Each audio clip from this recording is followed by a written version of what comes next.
The new season of Fragments of Silicon, and that season is winter.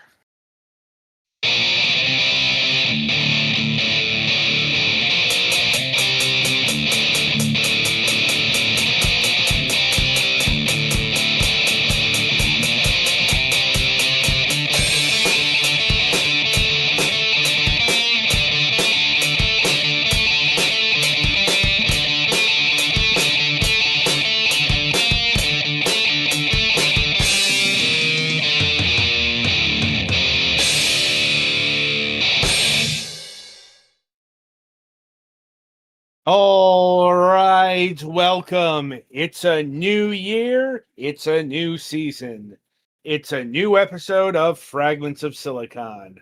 I'm your host, Adam. Joining me as always are Petty and Galix. Mac is not here. Like that was a special one-off, as far as I know. So, Though most people will probably not see that because thanks, Paramount. wasn't Paramount, Warner Brothers. Or Warner Brothers, yes. Yeah. Warner Brothers or whoever is currently trying to own them. Warner Brothers. Yeah. Like, anyway, with that in mind, let us get to the news, the post-holiday news. Petty, why don't you start us off, because apparently you have more ranting to do. Ah.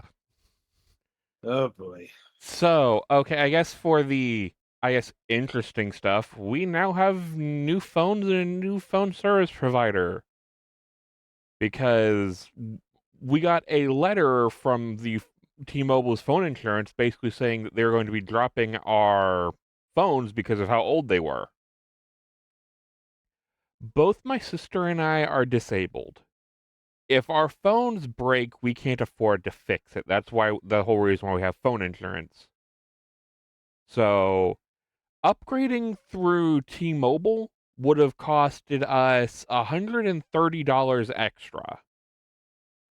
We ended up switching to Verizon. We now have brand new Galaxy S25 Ultras, and we're actually saving $20 a month. Hooray for new customer discounts. Though, my mom apparently had a voicemail from her late brother that she didn't tell me about, and when we switched over phones, it was lost. When we switched to Verizon. And she's still kind of mad about that. And it's one of those, like I told her, I didn't know she was going to lose her voicemail.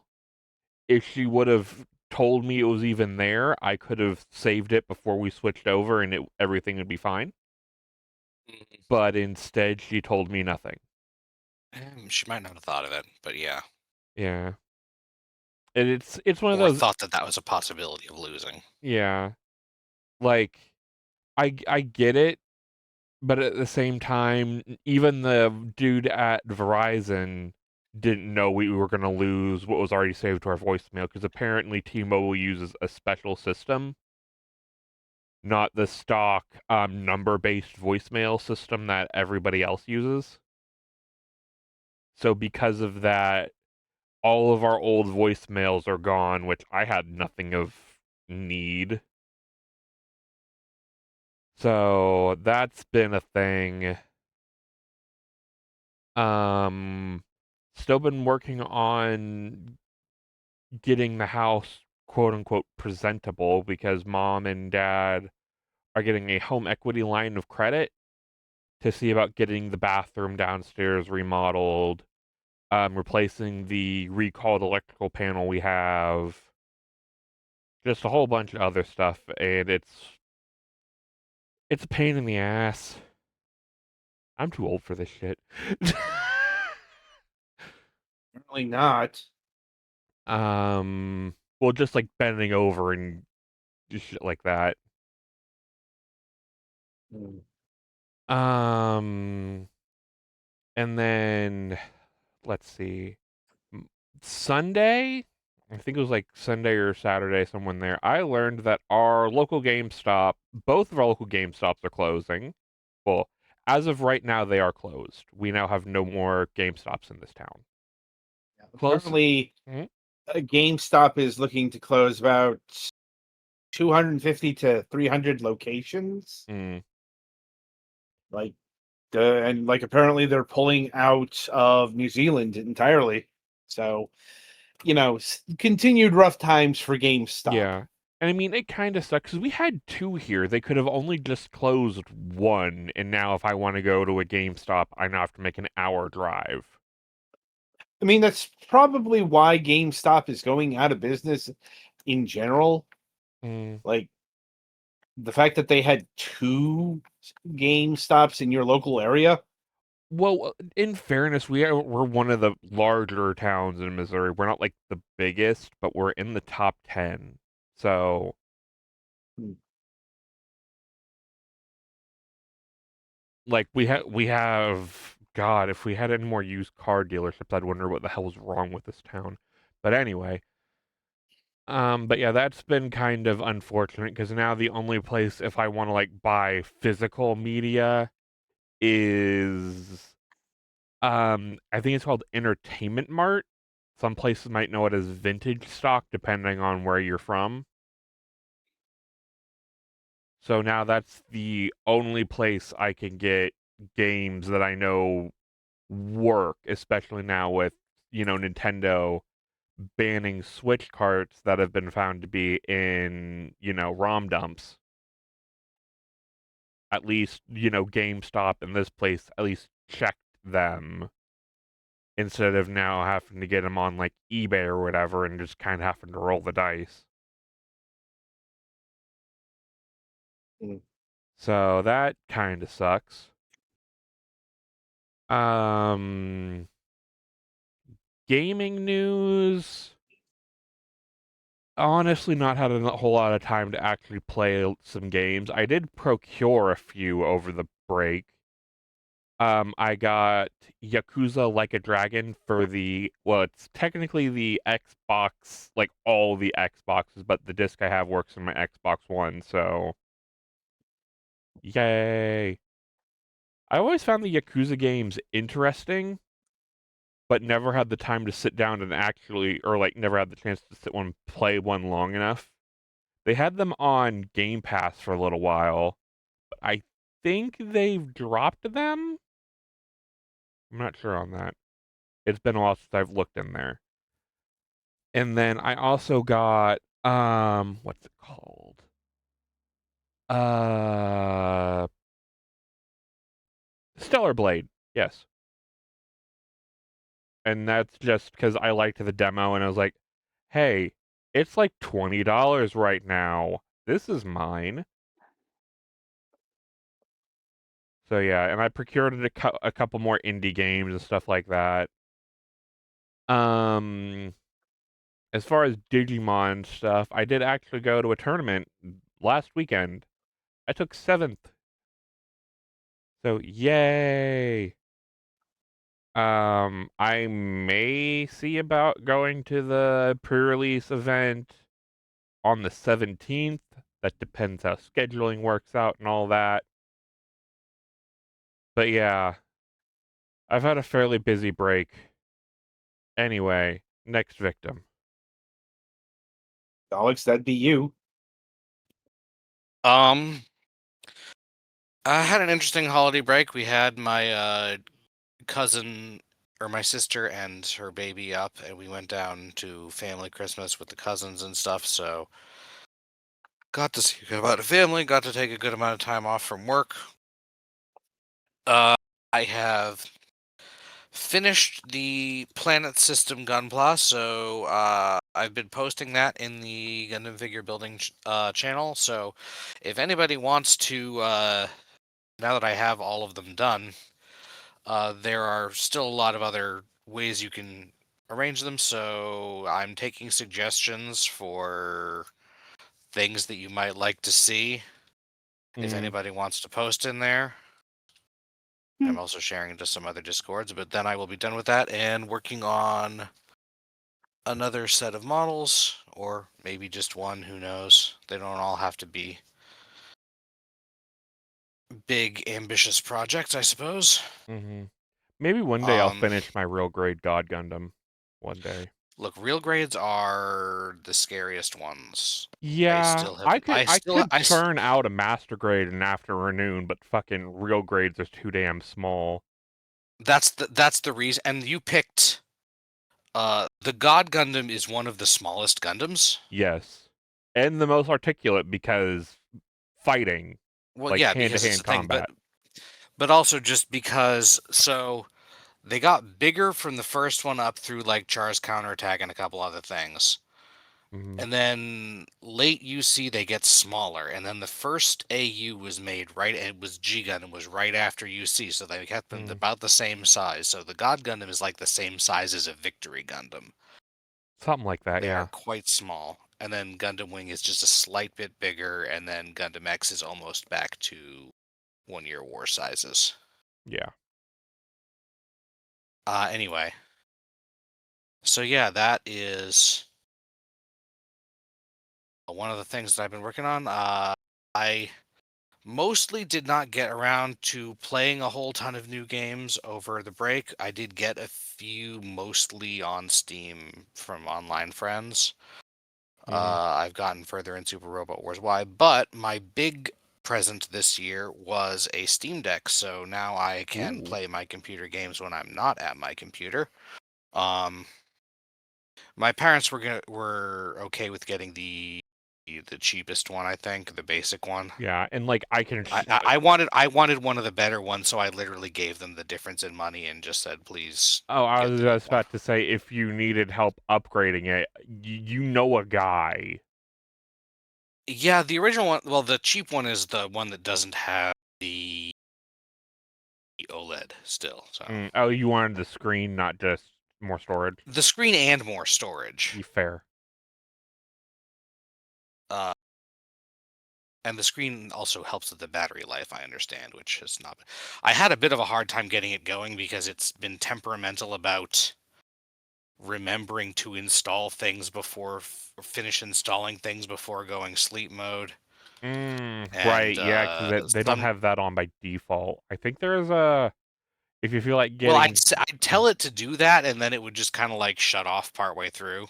it's more there's a bug in the launcher that people have been manually fixing. So Mhm. if I remember, I might throw you that link and see if it's something you want to deal with. Might be. It hasn't been a huge problem, and sometimes it forgets that it has audio stuff or a network adapter, but hard restarting it always fixes this so Yeah, far. But it's just sometimes it's basically it's cranky when I wake it up. mood. And some games, I did not know this, have to be connected to the internet the first time you turn them on. Yes. That's It just makes sense in Steam. retrospect, but I Yeah. did not previously know this. Yeah, and I mean, So, that's never something you'd have to know if you're someone who's normally playing on a desktop. uh-huh. So yeah, the two main games that I am hoping to maybe use that for are Digimon Story Time Stranger because of RPG. yeah, and I mean we've been working through it and I've been watching some vids of some other people playing it, but it Hopefully we seems can like one start that would that be good. back up on Friday. I will see if I have time this Friday. I think I do. Alright. And Cyberpunk 2077, which I could play on my on my computer, but my computer's solid state drive is small and it requires solid state drive to not Yeah. be a bitch about. I guess So uh, since you're gonna have to play it on controller because of Steam Deck, I'm not a big fan of the controller controls for 2077, but I guess you'll yeah, but you like first person shooters. that is very valid. But Anyway, I'll give it a try. If it doesn't work, I'll figure something out. They do make mm. Bluetooth keyboards that I'm sure are compatible somehow. Oh yeah, hell, you don't even need to be Bluetooth. I believe it has a USB port or There's the dock. charging one. Well, you can dock it. I could get a dock, yes. Anyway. So yeah, I have that now. That's pretty much all I really had. That's the biggest development I have. Mm. So yeah. I turn it on and it bitches at me immediately about wanting software updates, of course. So yeah, I think that's. Have I forgotten anything? I think that's a question for inner workings of your mind. I think that's about all I got. Okay, that means it's my go. Yeah, my holiday season was frantic. Ooh. Like, well, it's more the kids were here for a week, Mm. so it's more the kids are hyperactive bundles of energy, as kids are. I'm like, but these kids especially, like, Mm-hmm.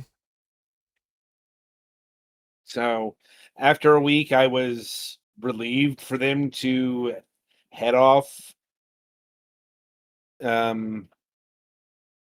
They returned this weekend, but that's just a weekend versus an entire week. Mm. But they got their gifts, which is, I think I mentioned before the break. It was a toy run at the Walmart to Oh, a certain man. price. Like, no, you're not getting the Lego recreation of the Game Boy. That's like $70. Yeah. That is something that we actually told the eldest. No, it's also like, oh, you kids, you don't know how shit that Game Boy screen really was. Yeah, because most Like, of the ones that are around now have the new modded, not shit ghosting screens. Well, also the ghosting is something that got worse over time, is my understanding. Yes, that is part of it. But yes, the original one was pretty bad. Yeah, like almost not like Game Boy was actually canceled until they found a slightly less shit screen. Yeah. Which is a thought that terrifies me most nights. That there was an even worse screen than the one the Game Boy had. Right. Like, but aside from that, it was a good holiday. Had pizza for Christmas Eve, had turkey dinner for Christmas Day. So that worked out.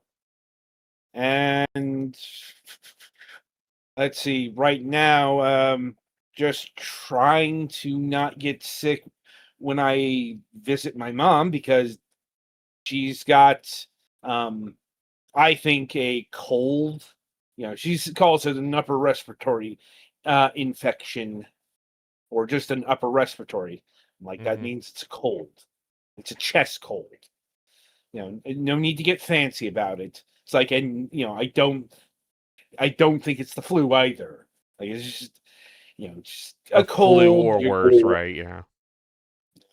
It's just a cold. You're gonna be sick for 2 weeks. That kind of deal. Mm-hmm. Just, no, I'm not going to you with the doctor because I don't want to get sick. That's happened before. Mm-hmm. Uh, so I'm keeping my distance because, especially since I have to get her stuff right now. Boy, it's fun having to be going someplace at like asset crack at dawn because you need cough medicine at that moment in time. Mm-hmm. Anyway, aside from that, gifts. Let's see. I suppose like the big physical gift was a new laundry hamper, Oh, man. like, which is bigger than the previous one. So neat, I guess.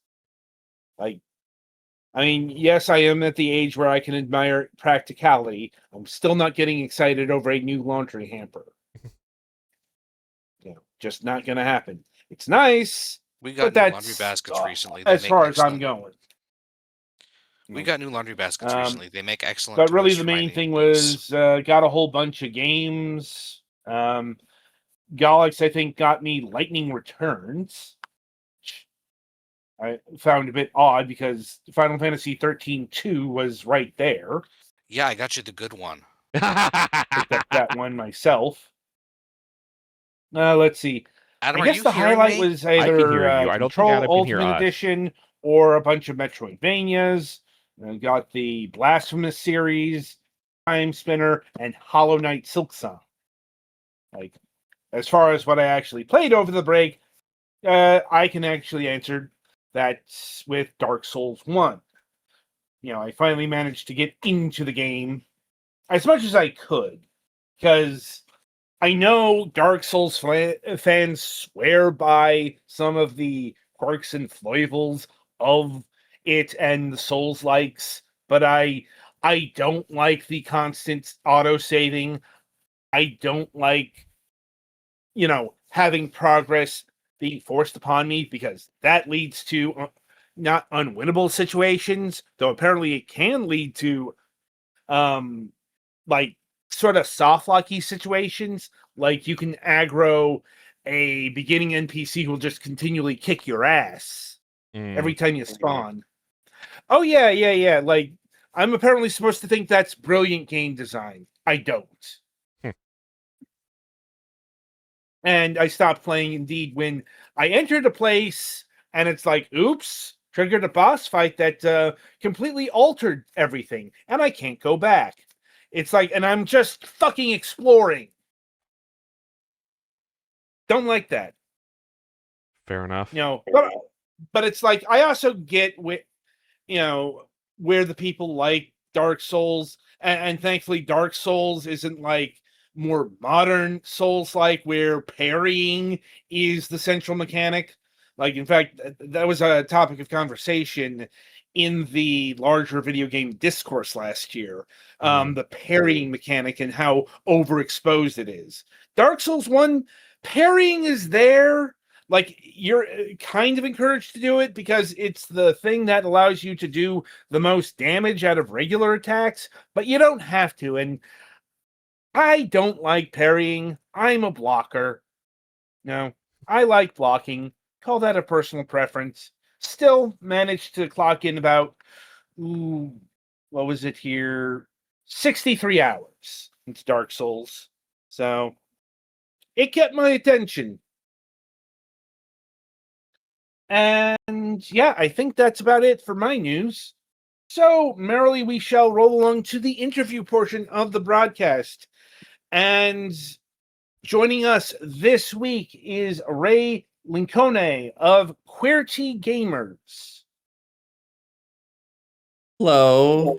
You got to throw some Italian into it. It's Ray Lancione or Lancioni. Duly noted. Duly noted. I think you're the first guest who had more of like an Italian last name you've had, at least in a while. Yeah. I guess barring I think the couple of guests we've had from actual Italy. Oh, well, I can't outdo them, but I do make pizza. I have a pizza business I'm starting. So there's that. Good to know. Good to know. Right. So this is a different interview than usual, just for our listeners out there, because usually when we have people on the program, they're game developers of some sort, or they work with a game publisher, that kind of thing, or maybe public relations for a game entity. You represent something a bit different. For those who might not know, what is the Qweerty Gamers Association, group, however you would define it? Yeah, thank you for asking. So Qweerty Gamers is a 501c3 LGBTQI plus gamer nonprofit. So we are officially, registered with the United States government as a nonprofit. We're tax deductible. We provide programs and resources to uplift LGBTQIA plus representation in games. So we work with devs, we work with gamers, and we work with creators. A noble goal, especially in these times, and probably going to be digging into that a bit later. But I suppose we'll start with you personally. Like, how did you get involved with the Qweerty gamers? Yeah. So I originally joined the video game industry as a quality assurance tester. So I worked on, I don't know if y'all know or have heard this game, but it was called Firefall. A bunch of devs from Blizzard had left their positions and started up Red 5 Studios. And so that was my first job in the industry. And at the same time, I created a social gamer group to kind of find community. And so we were playing a lot of Minecraft. It was mostly digital. And we had a community member that asked if we wanted to become a nonprofit ourselves. And I said, sure, why not? So in 2018, they did all the legwork, but mostly we filed for an LLC and then we registered for a nonprofit status. And so I worked in the video game, and I still consider that I work in the video game industry just from a different perspective now. I worked until 2020. So my last job, I was a senior community manager at Snail Games. So the game I worked on mostly was Pix Arc. I did touch a little bit of Ark Evolved Survival, a little bit of Atlas, and some other like Outlaws of the Old West or whatever. Some of those other games that they had. But yeah, since 2020, I've been doing this for the majority of my day job. And I think to kind of put the cherry on the top, you asked like, how did I get into it? So just a lot of community effort, a lot of community focus. A lot of the people around me are the reason why this org exists and how I got into it. So I can't really take a lot of credit except the fact that I'm really passionate, and I kind of just like to get really, really good people in the room to figure out how we can support everybody. Once again, certainly a noble goal.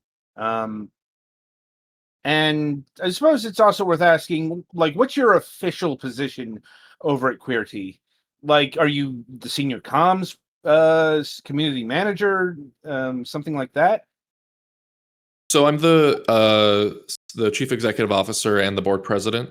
I'm the co-founder as well, and then as a small org, just I'm sure like y'all with your podcasts and your channels, you wear a lot of many hats. So I do a lot of different things as well.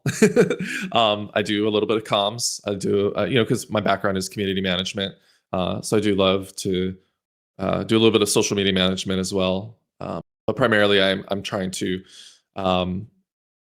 and I can kind of get into what chief executive officer is because it kind of sounds pretentious. Because I don't really like I don't like to say CEO because that just sounds even more pretentious. So I like to say it out loud. But basically, yeah, go ahead. I think the issue with calling yourself a CEO is it sounds very businessy. Like typically when people talk about CEOs, they're talking about the people who helm major corporations and stuff.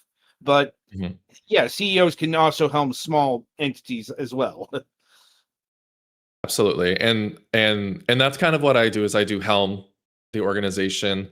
I kind of work with the board, the org, the volunteers to kind of help guide the programs that we're creating, like our IRL PC lab that we're going to be setting up pretty soon with some local nonprofits out here to provide spaces for queer people and allies to just have community and be aware of the queer games that are out there.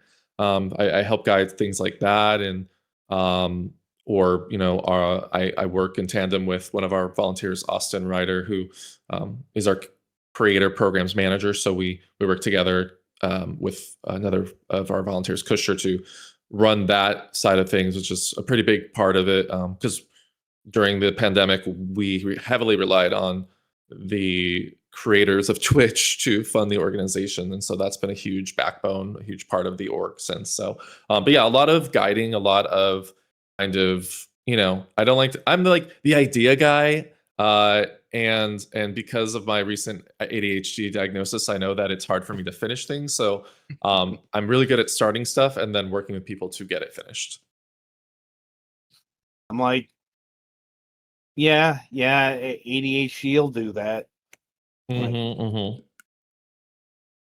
So, how big is Qweerty at this stage? How many volunteers and so on and so forth? Yeah, we just brought in a fresh batch of creators. We went to TwitchCon, and luckily we were able to partner with TwitchCon to have a table there. So we connected with so many people, and now that brings our creator team to 36. We also have a board of 3 that includes me, and our volunteers. I want to say there's about 10-ish of us, and that's not including the folks that are always ready to just go in and volunteer in person, because we basically have volunteer staff and then we have volunteers, and so those are kind of separate. And then we also have relationships with other organizations. So when we need to fill in gaps for things that maybe we don't do or provide, we work with folks like the International Game Dev Association, which is a giant nonprofit. We also will work with folks like our local Somos Familia Valle, which is another nonprofit. They provide physical spaces. They have an LGBT center out here in the San Fernando Valley, which is a part of Los Angeles County. So, but yeah, we're that's the size we're at. But we do work with other organizations and other people to kind of fill those gaps. It sounds like you're very California centric. I would say that that's only as of recently. We're trying to make efforts to bring back a physical footprint. So we started out as California centric. In fact, if anything, I would say Los Angeles focused. And then during the pandemic, we really had to re-strategize what it meant because, a lot of places out here were closed. So we went very digital, which meant we were kind of international. And we have, with our grant program, we actually do have international recipients. With our QG Creator program, we have international members. And so it's only recently that we received a grant from Pacoima Beautiful to bring back some physical spaces here in Los Angeles. And we still haven't done that. I actually have a meeting tomorrow with one of our partners in LA to bring that to fruition. So I would actually say that we're pretty digital with a bit of Los Angeles focus. We also yearly come back to GDC, and we have so far consistently had a event there physically. So we've done some San Francisco. We've done some Texas stuff too. We did DreamHack Dallas last year, and we also did San Antonio, San Japan. So whenever the budget makes sense, whenever we can either have volunteers on the ground, or if I'm able to get there because I've saved up enough miles, we're able to kind of make it out to other parts. We've also done like Boston PAX, PAX East. So wherever we can get, we go. That's good. That's good to hear. And digging a little deeper, what game developers have you worked with? Is it like indie scene? Is it AAA? Is it all across the spectrum, so to speak? I'd say the majority of what we work with. Oh, go ahead. I'm sorry if I cut you off. No. Okay. A majority of folks that we work with are indie developers. However, I would have to note that some of our biggest partners are Alchemy Labs. They develop games for VR. So like they have gosh, I'm forgetting their newest one, but yeah, they also do CRPGs. Like yeah, and then they also have Vacation Sim and games like that. So like some of the first VR games that went pretty big, like Job Sim. We also work heavily with Virtue Studios, so like all their Mm. new studios that they just picked up. So Pipeworks was the first one that we worked with, and so they're kind of they're kind of like a dev that you would go to when you need more devs, and your studio can't handle maybe the bandwidth or the special need that you might need for developing your game. We also have worked with Beyond FX, so Runeterra is like one of their biggest games, the League of Legends game. They also do some other development, but we also work with a lot of small indie devs too, and we've had the privilege of meeting them at different conventions or when we do our digital events. So, like the latest one we're working with is Clumsy Bear Studios. They're developing a game that's launching on the 19th called Hungry Horrors, and it's going to be a roguelite game based on Irish and British folklore where you satiate enemies with cards and food instead of killing them. We also have worked with like Merge Conflict Studios. So like one of their newest games is Gemporium, which is kind of like I don't want to call it a spiritual successor, but maybe a love letter to gamers who have collected fossils in, I believe, was it Pokemon Pearl and Diamond? So very heavily influenced by that little feature in the game. So yeah, and so we work with a lot of devs, and our focus though is that we're either uplifting queer devs or games that are queer, because just because you're queer doesn't mean you're making a game that has queer content. But it's really important that we're supporting folks that maybe don't have access to generational wealth, right? Maybe they were ostracized from their families. So as I'm sure y'all are here and your listeners are aware, it's really expensive to make games. And so we're kind of there to help a little bit with some of maybe the gaps. So like we have a stream team where we can have our creators stream your games. But yeah, so there actually is if you check our website, there's a lot of different posts. GDC last year, we worked with 10 different developers, which was really cool. And we're hoping to bring that back this year with even more devs. Makes sense.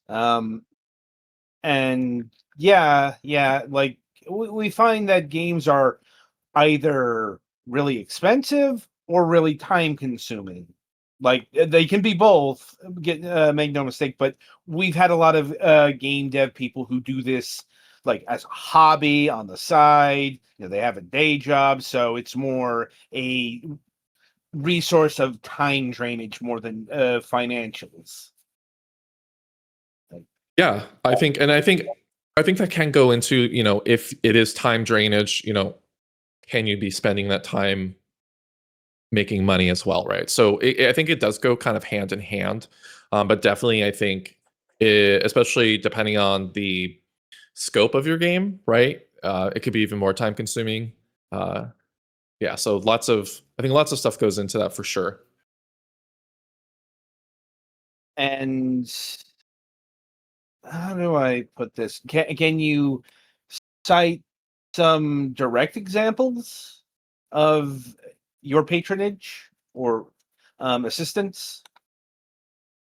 Yeah, so definitely for an example on some of the devs we've worked with recently, so definitely like Hungry Horrors, we've we're working with them to launch this event on the 19th to support their game.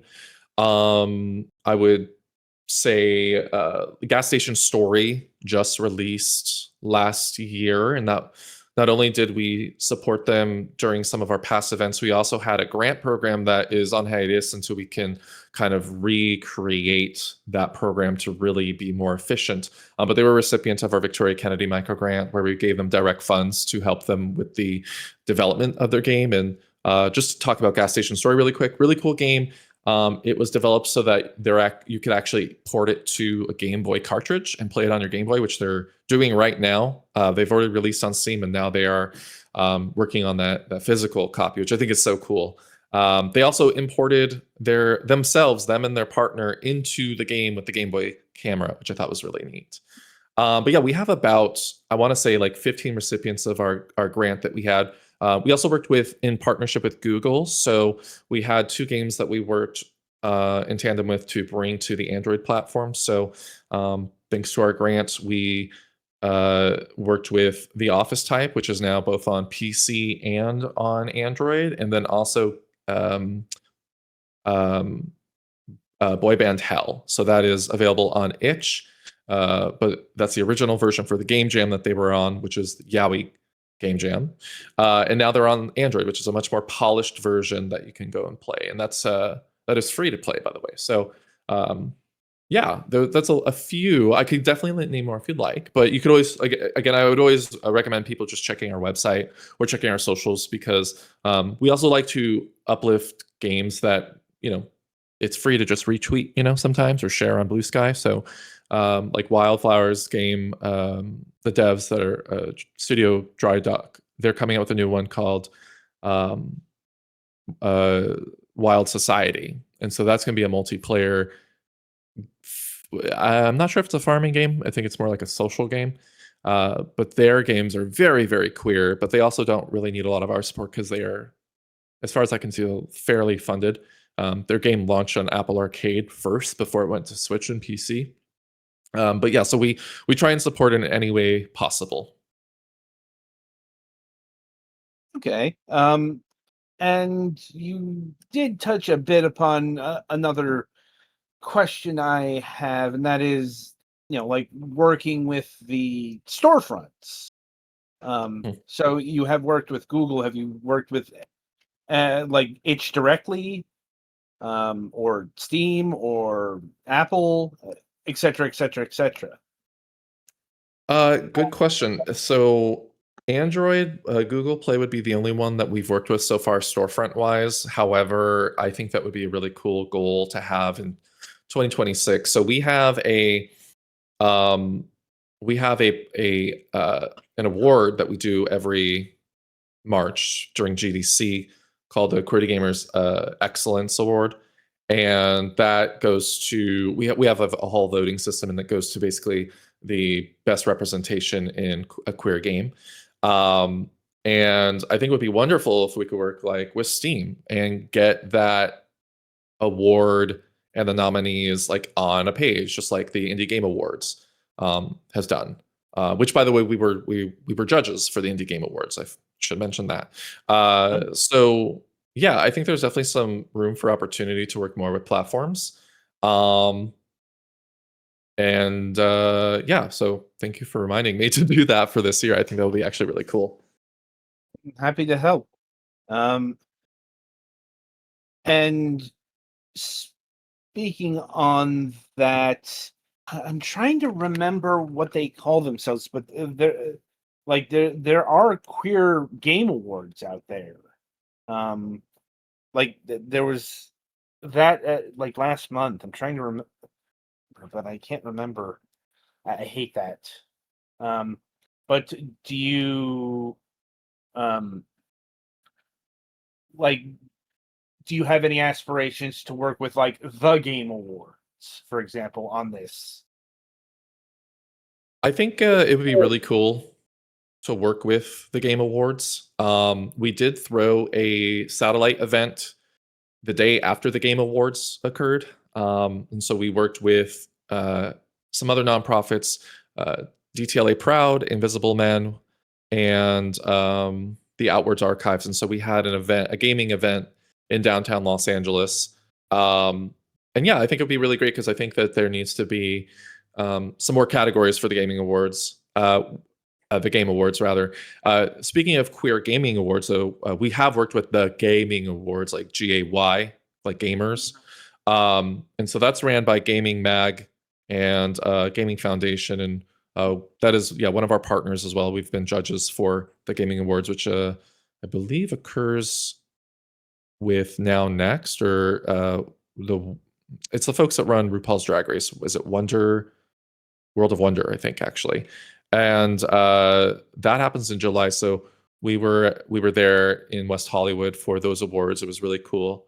And yeah, so anytime we are asked if we want to be judges, and we think that we can make a difference, we're more than happy. I think that's if anything you take away from this, I think we're always looking to partner with folks, because I think what is the saying? Is it a rising tide raises all boats, or whatever the saying is? I'm not very good at those those sayings, but a rising tide raises all ships.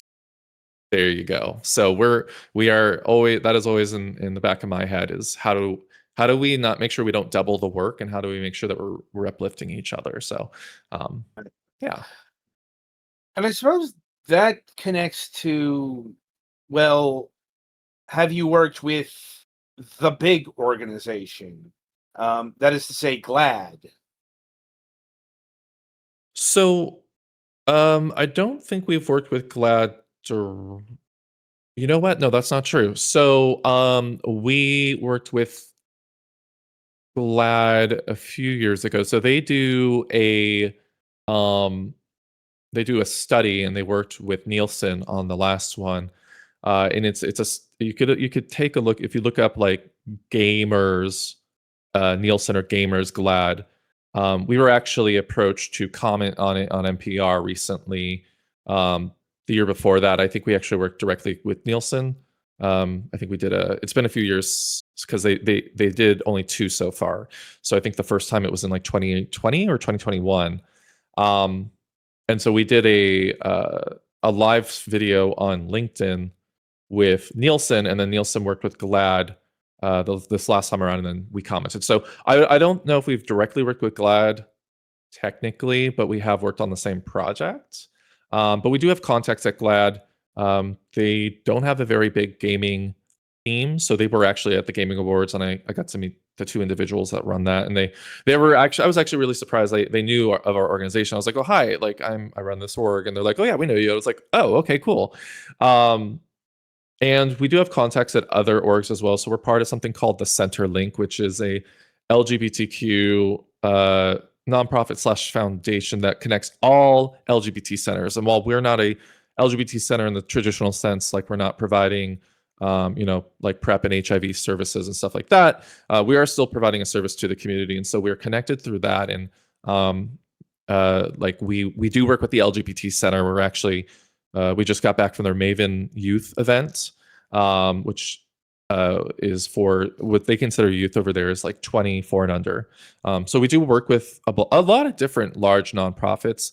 But Glad, I would say we've maybe have worked with them indirectly at this point. Okay. I'm like, but yeah, that's what I figured. Like, GLAD has a video game presence, but they never seem to be a big factor here, as opposed to like, television, especially movies. But Mhm.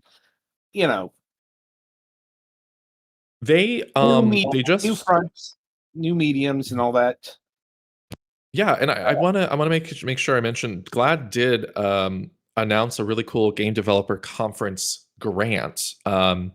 So I'm assuming it's closed already, but definitely check it out. So I think Glad is doing a very cautious, slow um, move into gaming, and I think that is probably a good idea because you don't want to just throw all your eggs in one basket. But I do see Glad making moves into representation in gaming, and I think they've done some at the Glad Awards. I'm pretty sure I'm pretty sure Baldur's Gate had gotten something with them. I didn't tune in, but I know that they've done some awards for gaming as well. So I think that I'm glad that they're getting into it because we do need some more eyes on it. And while I love my org, our org does not have the reach that Glad does, nor do we have the pockets of Glad. So definitely when they come into the gaming sphere, it is much appreciated. So I think the study that they did was wonderful. The grant that they just started, I hope it goes well. And I would love to hit them up about it and see what their learnings were from it. No doubt, no doubt. Right. So I'm trying to figure out how to approach this topic because it does need to be breached, but I don't like dwelling on the negative. But, especially given the content we're talking about here, I'm wondering, have you had to deal with any sort of, let's say, harassment? Um, Especially given, well, let's say, the current makeup of the federal government. Yeah, good question. In the past, like historically, yeah, we have been like sent hate mail, and I mean, I kind of just I can I taking, you like to focus on the not the negative but the positive, right? So I kind of take it as like a we've made it sort of deal. Like I have thick enough skin where I can read something and just kind of scoff or laugh about it. If we're on the radar, it means we're doing something good.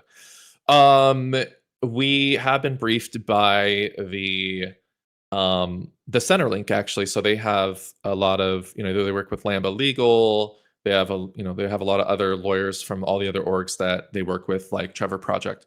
And so we're aware of the current administration efforts to kind of roll back what it means to be a nonprofit. So, for example, there's a memorandum recently that said something like extreme gender ideology would consider yourself a terrorist, and if you're a terrorist organization, you cannot receive your 501c3 status could be revoked. Now, I don't think that actually has, because it's not a executive order, it's a memorandum. I haven't seen anything, any kind of action taken on that yet. That was last year. I think it's more a lot of just, to me, it's just like a lot of threats and not a lot of follow through. As far as like, I think we're all aware that the gaming world can be pretty toxic. I mean, from a personal level, I never play games with voice chat on, just letting you know. So I'm about to play Arc Raiders. Someone bought it for me. I will not be having the voice chat on. But I know that like our community in general, like we're queer. To be queer is to have trauma. We've been through it, and I think most of us, like, it's not that we're used to it, or it's not that we should be used to it. But we've all been harassed, and I don't think we really focus on it. Some people do, and that's totally a valid thing to focus on, like if you've been harassed. But I think we've been pretty lucky, Qweerty gamers specifically. When Gamergate 2 has happened with, Sweet Baby, forget the name of that company. One of our volunteers was being targeted. We weren't. So I want to say that we've been pretty relatively safe, and I think that we're prepared that if we are targeted, that we have a lot of support externally externally and internally. We also have connections over here with our congressperson. We have connections with our state senator and our state assembly member. I am part of one of the 99 neighborhood councils. So like, if something were to happen with the federal government, I have no doubt that we have all the backing that we would need. So I am not, to go back to your original point, I'm very optimistic and ready for the fight if it comes to it, but we've been pretty lucky, and I think it's mostly just been smoke. I guess under the circumstances, that's good. The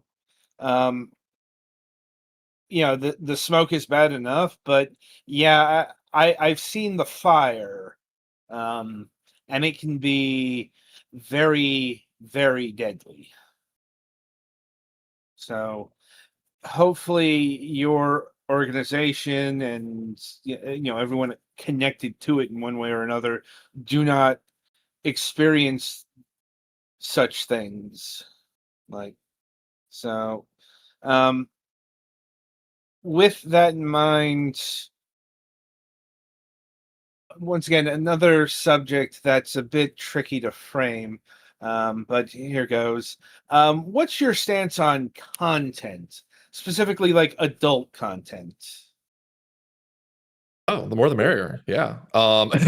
We actually showcased a adult game recently. We don't get to do that too often because we want to make sure that when we showcase an adult game that it's in an adult setting. So we were at a 21 plus event, and we showcased a game called I'm gonna just make sure I get the name of it right. It's called Deserts. Let's see, Deserts of Ash. Let me just make sure. I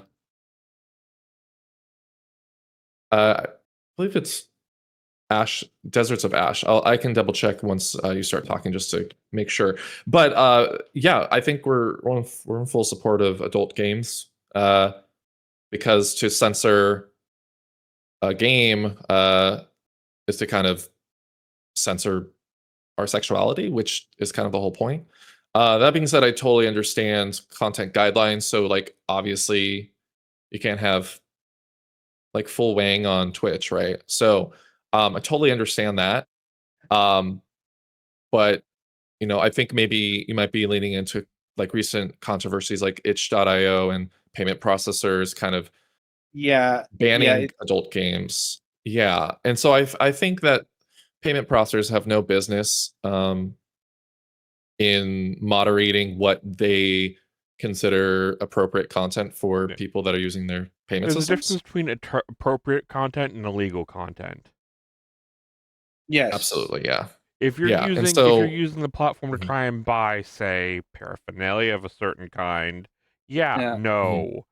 If you just And, want to look and at this, pictures of pretty ladies or dudes or other, Mhm. rock well, on, homie.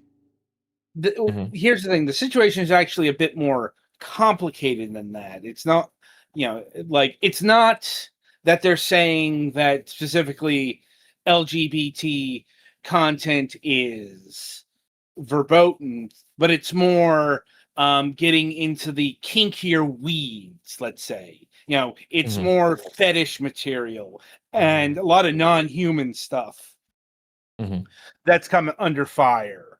Um, because that's how this particular playbook works. It's going after, for a lack of a better term here, freak material. So Though don't when get me wrong, they do also want to clarify as much LGBT stuff as possible as being right, adult. Mhm. right, but it's more we're going to work on the extremer edges first and then work inward. And that's how this playbook works, as those of us who are students of history learn, Mhm. Yes. So that's the worry, among other worries.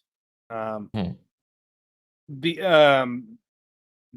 because, and this is just something that isn't being thought in the video game space. It's just the latest front. In fact, one of our colleagues here couldn't talk at length about the war he's been at with Visa specifically for over a decade, because they've held Mhm. this stance for a very long time, a lot longer than people think they've had it. Like, it wasn't just last year they started this. It's just the video game front opened last year. And yeah, it's still very much ongoing, by the way. Just because you haven't heard about it in a while doesn't mean it's stopped. What they want is people to be quiet about it so they can go back to doing it. Yes. Um, Again, students of anyway, history know how this playbook works. yes. Anyway, so we're running a bit low on time here, so I'll wrap things up by asking you, what do you have coming in the near future? Yeah, we have a lot of really cool, exciting stuff coming up. Look, for example, the Hungry Horrors launch on the 19th, so we're going to be doing our best to uplift and showcase that game. It's made by a queer couple.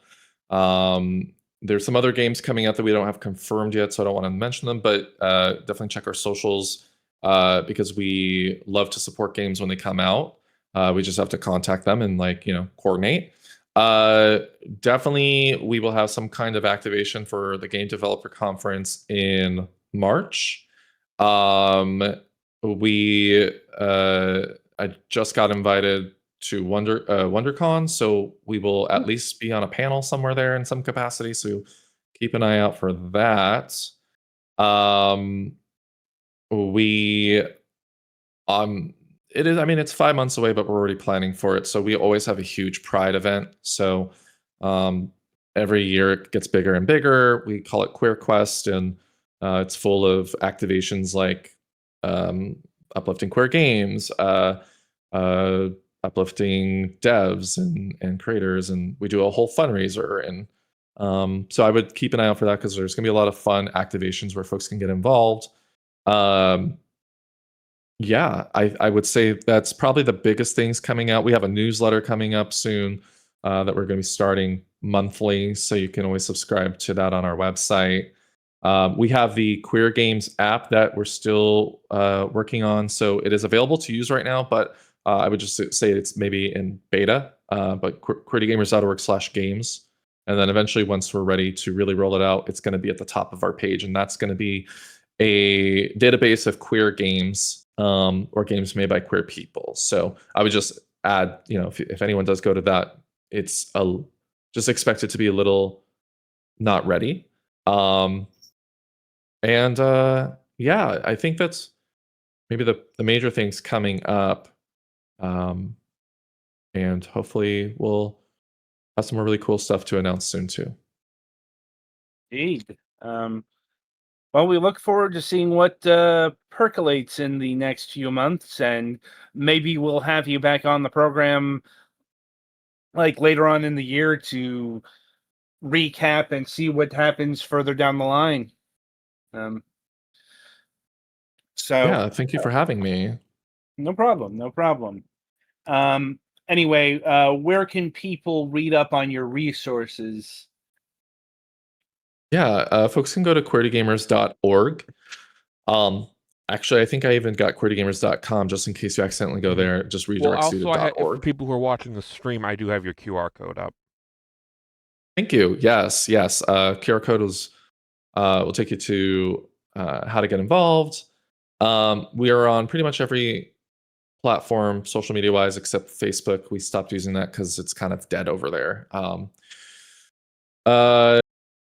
And then if you're in the Los Angeles area, expect some in-person stuff soon. We'll be doing another event. Actually, that's something else that will probably be coming up. We'll be working to do another event downtown Los Angeles. And then in the San Fernando Valley, we'll probably have some stuff coming up again soon too. Okay.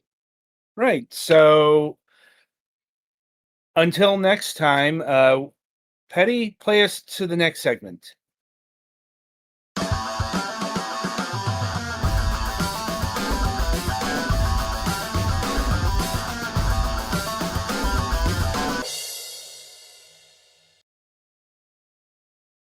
All right, so welcome to the topic of discussion.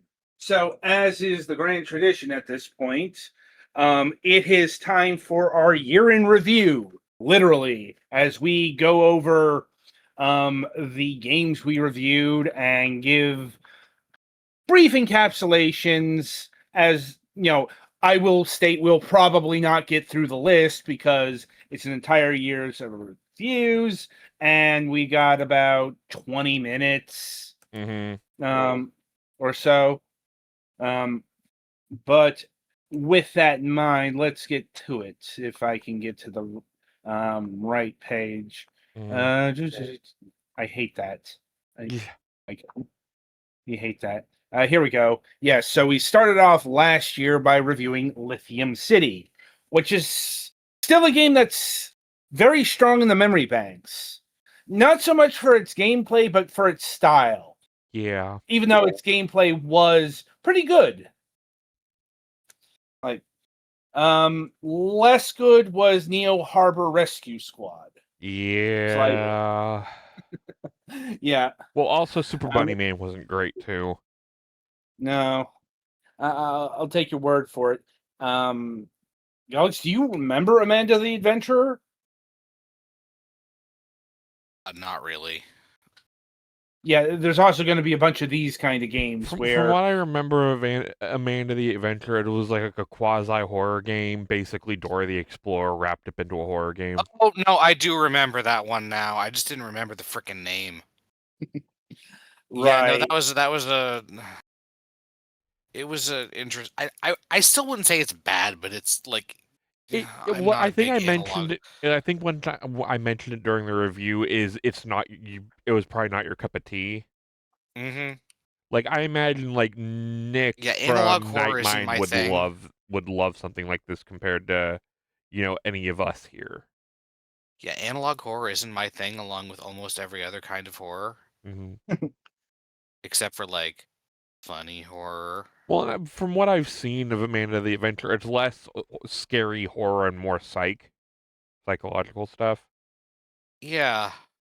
Which, I mean, that's a little better because, let's be frank, scary horror has been done to death to the point of nauseum. Hmm.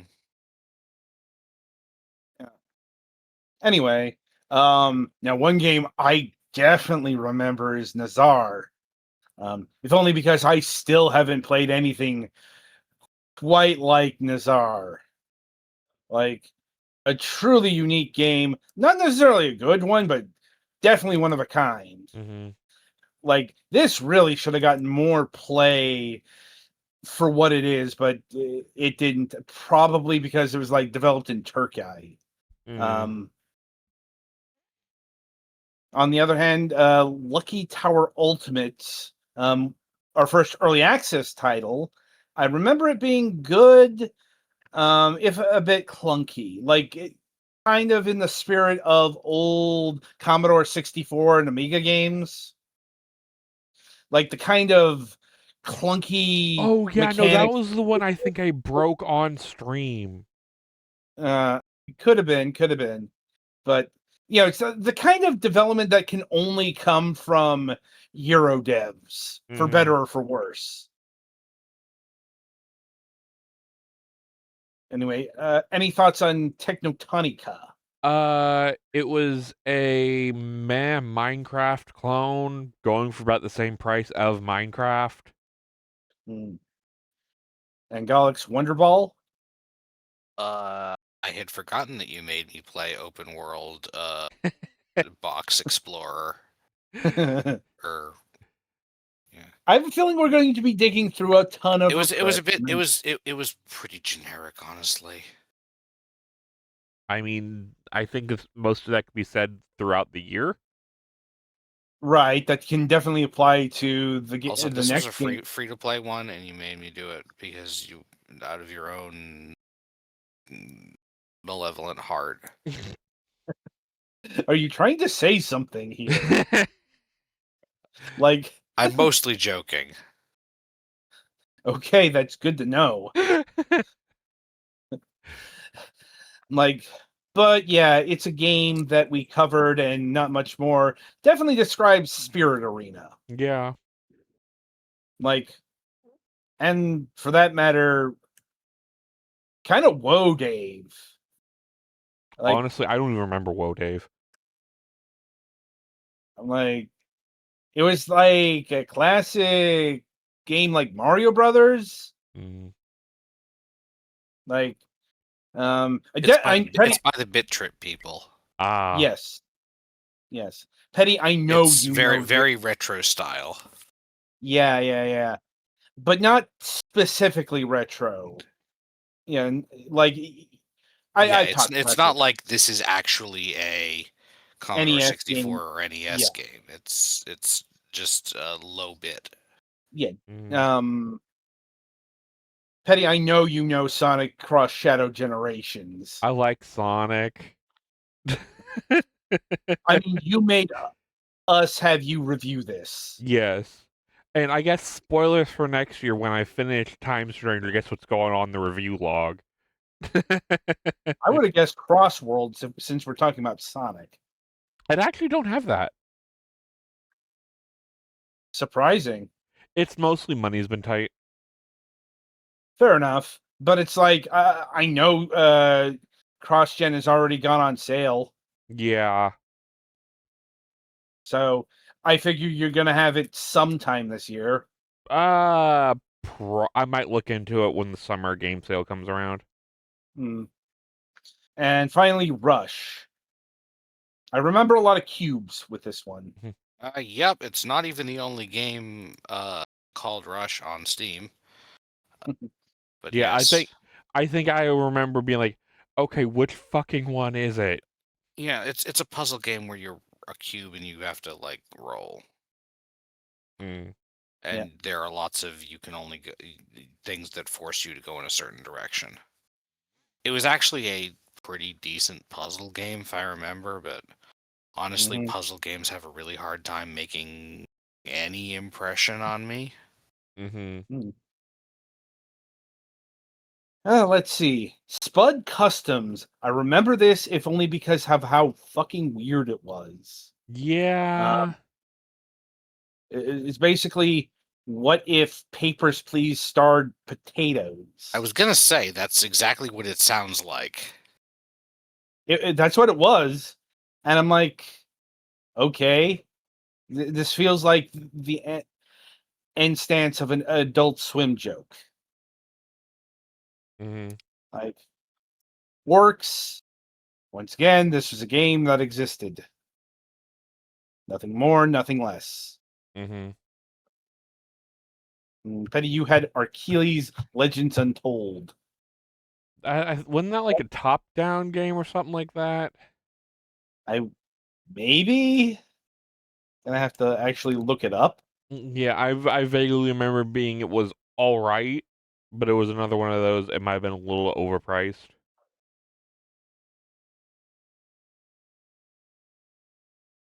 All right, just go with that. I don't think we're thinking too hard about these. Yeah. I mean, if you want those, just go look up the original reviews on YouTube. Because we'll actually have the memories there. Mm-hmm. Speaking of which, Galax, do you remember anything about Annihilate the Spans? Remember making fun of the name. Well, it's a very mockable name. Like, anyway, let's see. Then it was Tokitori 2 I Plus. remember that one. It was a bit, Yeah. as with many RTS type things, it was a bit difficult to manage for me. Mm-hmm. Let's see. Tokitori 2 Plus. I definitely remember this. Very colorful, very curious Metroidvania style game. It's like, what if Metroidvania distilled? Because remember, you only have 2 moves, like an earthquake, a stomp, and chirping. Mm-hmm. And it's a surprisingly robust game. And I also remember Hellskate. If only because it's one of those genre mishmashes that could only happen on the indie circuit. Mm-hmm. As in, what if we had Tony Hawk's Pro Skater combined with a roguelite? Or roguelike? Not as compelling as you think it would be. Indeed. Petty, your game here was Liminal Core. Honestly, I don't even remember that. Yeah, drawing a blank here too. And Galax, you had Jotun Slayer, Hordes of Hell. Yeah. That's another. Oh, I remember this. Yeah, it's not a Vampire Survivor exactly, but it's kind of like that. The art is actually 3D, but there was some annoying randomization in the field setup, if I remember correctly, and like mini quests that you have to do to actually win. Right. Moving forward, Gravatar Recharged. Like the only recharge that made it to the review list this year. I'm like, and it had to be one of the ones that I hated. Mhm. Like, because I hate Gravatar. Like, I think I mentioned that very vehemently in the actual review. And of all the way forward games to cover, we covered Lit. Which is probably one of their more obscure ones and less memorable. Like, I remember it being a not very interesting puzzle game. Petty, do you remember anything about positron? No. Y'all, same question with Don't Die Minerva.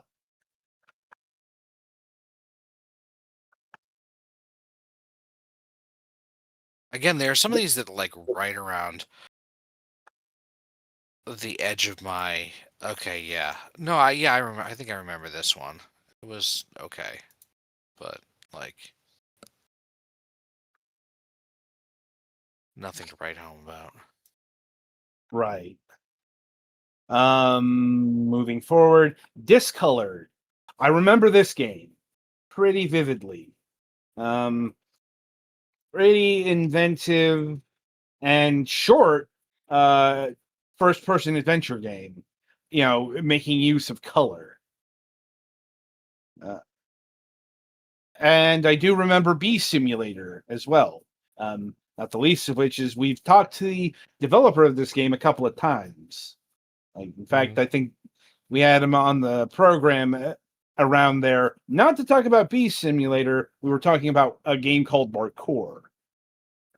That I do remember. But yeah, Bee Simulator was exactly what it said on the tin. You know, you're a bee, you're simulating that to a degree. Like, I do remember it being a bit fanciful. Like, you're not experiencing the life of a bee 100%. When you say that something is a simulator of a thing, you have to be aware that you are, to some extent, on a scale between SimAnt and Goat Simulator. Right. Or SimCity and Goat Simulator, either way. Microsoft Flight Simulator. Yeah. Anyway, Petty, do you remember Star Metal Crusaders? Uh, I think I remember this game. I think it was the game where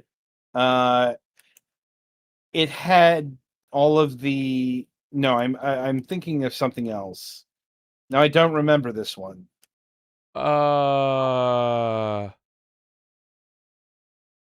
yeah, I don't either. And I think it might have been pulled from Steam, maybe? Because I'm trying to pull up the store page and it's not pulling up. Some of these are not. They don't come up on the short list. You have to actually enter the search. Right. Anyway, Gollix, what about Cryptical Path? This one I do remember. This is the sort of build your own roguelike Metroidvania or roguelike. It's a side-scrolling platformer that you explore in a kind of Metroidvania way, but you're also designing the dungeon by installing rooms and then picking up and destroying things that keep you from putting rooms there, and then you have to. It was a good idea, but I remember not being super thrilled with the actual play feel. And also, since you are building it, that results in a certain, like, cap on how different things can be. But apparently there are a lot of, like, upgrades and stuff if you play for a long time. Let's see. Flak TD, Flak Tower Defense. I remember this one. I remember how shitty it was. Yeah, it was bad. Like, honestly, worst game I played for review last year. Like, don't even need to think too hard about that one. Reality Break. Yeah, I remember vaguely the space game. Yeah, this one escaped the brain. I'm seeing 46 games this year that I did. Yep. And, like, honestly, I think on balance, Petty plays the most. Well, I was less this year because I was down for a lot in October. Yeah, you were also after this week, for whatever reason, but you also had... he doesn't play the ones that he gets from everybody else for very long, but yes, because of the, Need Footage. footage, yes. footage property, he does end up playing almost all of them for like Yeah. an hour or so, maybe. Let's say half an hour on average. Mhm. Like, anyway, Galax, do you remember Freddy Farmer? This was a Switch game, so I don't have it in front of me, and it's probably not installed anymore. If you Because I even did not transfer it over to your Switch too. that's what I'm saying. I probably didn't. Yeah, I kind of remember that one. It was platformer type deal. Oh yeah, yeah. This is the one with the very unforgiving hitboxes and routing. Yeah. Not bad, but it's very much a game in the style of, say, Burger Time, Hmm. where a lot of the plays that you're going to die a lot. Mm-hmm. Let me see. So next up was Afterlove EP. I remember more what this game represents than the actual game. Yeah, this was the one where your protagonist's significant other died, if I Yeah, remember correctly. yeah, something like that. And it's like this is from, I want to say, Malaysia, Indonesia, somewhere in Southeast Asia, but Mm-hmm. more to the point, it's also one of the first games we got from Fellow Traveler, Mm-hmm. who has been steadily supplying us with games since then. In fact, the other game I covered that week was another Fellow Traveler game, and indeed a game that has actually gone on to get nomination in like actual Game of the Year award categories. And that's Citizen Sleeper 2, Starward Vector. Mm. I'm like, I wasn't that. I respected it. I wasn't in love with it. Or at least I think that might be where I am now. Mm-hmm. Like, Petty, do you remember Mad Experiments 2 Escape Room? Yeah, I remember. It wasn't awful, but it also isn't something I'd go looking to play again. Hmm. And Galax, same question for A Right from the Stars, the remastered edition. I didn't remember the name, but I remember this one because you made me play it twice, once on PC and this time on Switch. And I remember thinking that the PC version was, or the Switch version was Look, less good because there are a lot of environmental like things that would be more obvious on mouse over than they are interactable from walking next to them, if I remember correctly. hmm, It's not a bad game, just